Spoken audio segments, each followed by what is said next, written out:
Bharatiya Janata party Yuva Morcha की ओर से आज कमाटी बाग के एमपी थिएटर में नमो युवा चौपाल का आयोजन करवाया गया था, जिस दौरान भारतीय जनता पार्टी के शहर अध्यक्ष डॉक्टर विजय शाह समेत के अग्रणी मौजूद रहे थे। वडोदरा के सयाजी बाग में भारतीय जनता पार्टी युवा मोर्चा और वडोदरा महानगर की ओर से नमो युवा चौपाल का आयोजन करवाया गया था। कमाटी बाग के एमपी थिएटर पर यह आयोजन हुआ था, जिस दौरान विशेष तौर पर युवा मोर्चा के प्रमुख पार्थ पुरोहित और साथ ही शहर भाजपा अध्यक्ष डॉक्टर विजय शाह, महामंत्री राकेश सेवक और अन्य अग्रणी मौजूद रहे थे।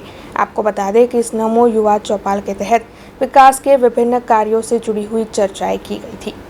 मोदी साहेबे જ્યારે સંકલ્પ વિકસિત ભારત સંકલ્પ યાત્રાની શરૂઆત કરી ત્યારથી એમણે 2024ના લોકસભાના ઇલેક્શનમાં લોકોની આકાંક્ષાઓને પૂર્ણ કરવા માટે એમની પાસેથી સજેશન લેવાની શરૂઆત કરી। મહિલા હોય, યુવાન હોય, જે લોકો રોજગારી આપે છે તેવા વેપારીઓ હોય, સમાજનો શિક્ષિત વર્ગ હોય, એમની મોદી સરકાર પાસે શું અપેક્ષા છે એ જાણવા માટેનો એક પ્રયત્ન છે। આજે એમપી થિયેટર ખાતે વડોદરા શહેરના ભારતીય જનતા પાર્ટીના યુવા મોરચાના માધ્યમથી આ યુવા ચૌપાલનું આયોજન કરવામાં આવ્યું છે।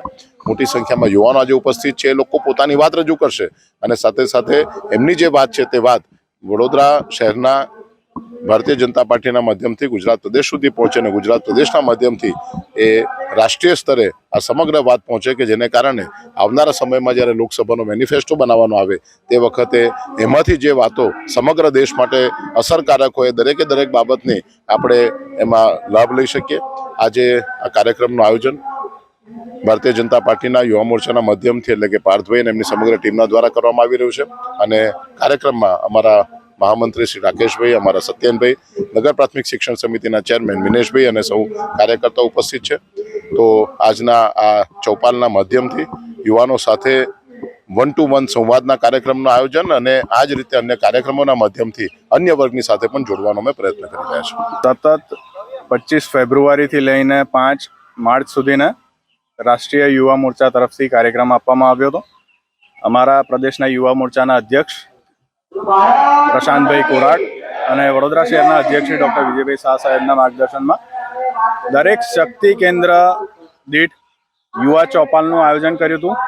મને કહેતા આનંદ થાય છે, વડોદરામાં 1919 વોર્ડમાં અને 306માંથી 200થી વધારે શક્તિ કેન્દ્રમાં યુવા ચૌપાલ અત્યાર સુધીને થઈ ગઈ છે અને આજે એક મહાયુવા ચૌપાલનું આયોજન કમાટી બાગ સ્થિત એમ્ફી થિયેટર કરવામાં આવ્યું હતું, જેમાં અલગ અલગ યુવાનો આવનારા વર્ષોમાં જ્યારે આપણે 75 વર્ષ થઈ ગયા છે આઝાદીના અને અમૃતકાળમાં આપણે છે, તો આવનારા 25 વર્ષમાં ભારત કઈ દિશામાં આગળ વધશે અને એમની શું પરિકલ્પના છે આવનારા વર્ષોમાં ભારત માટેની, એની માટેનું અત્યારે પોતાના વિચારો મૂકશે।